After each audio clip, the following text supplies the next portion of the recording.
The ukiyo-e genre of art flourished in Japan from the 17th through 19th centuries. Its artists produced woodblock prints and paintings of such subjects as female beauties, kabuki actors and sumo wrestlers, scenes from history and folk tales, travel scenes and landscapes, flora and fauna, and erotica. The term ukiyo-e translates as "pictures of the floating world." Edo became the seat of government for the military dictatorship in the early 17th century. The merchant class at the bottom of the social order found themselves the greatest beneficiaries of the city's rapid economic growth. Many indulged in the entertainments of kabuki theater, courtesans, and geisha of the pleasure districts. The term ukiyo came to describe this hedonistic lifestyle. Printed or painted ukiyo-e images of this environment emerged in the late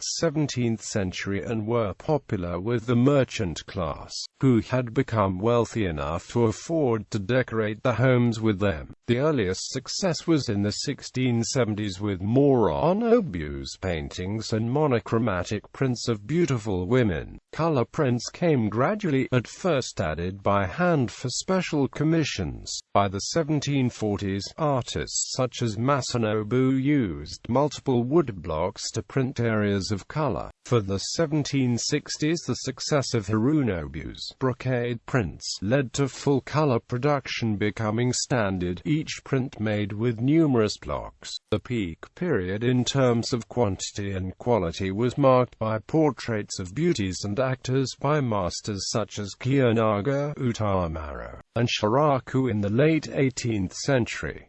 This peak was followed in the 19th century by a pair of masters best remembered for the landscapes, the bold formalist Hokusai, whose Great Wave off Kanagawa is one of the best-known works of Japanese art, and the serene, atmospheric Hiroshige, most noted for the series The 53 Stations of the Tokaido. Following the deaths of these two masters, and against the technological and social modernization that followed the Meiji Restoration of 1868, ukiyo-e production went into a steep decline.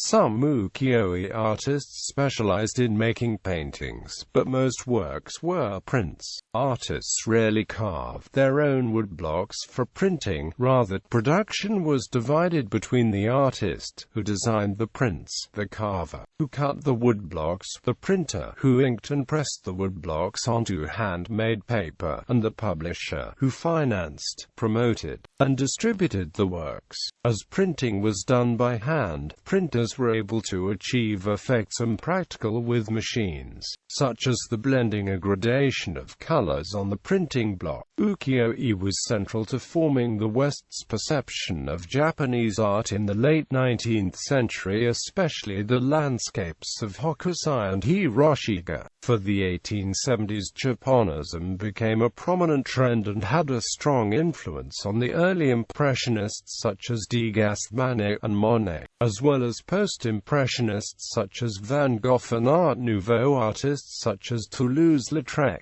The 20th century saw a revival in Japanese printmaking. The Shinhanga genre capitalized on Western interest in prints of traditional Japanese scenes, and the Sasaku-hanga movement promoted individualist works designed, carved, and printed by a single artist. Prints since the late 20th century have continued in an individualist vein, often made with techniques imported from the West such as screen printing, etching, mezzo tint, and mixed media.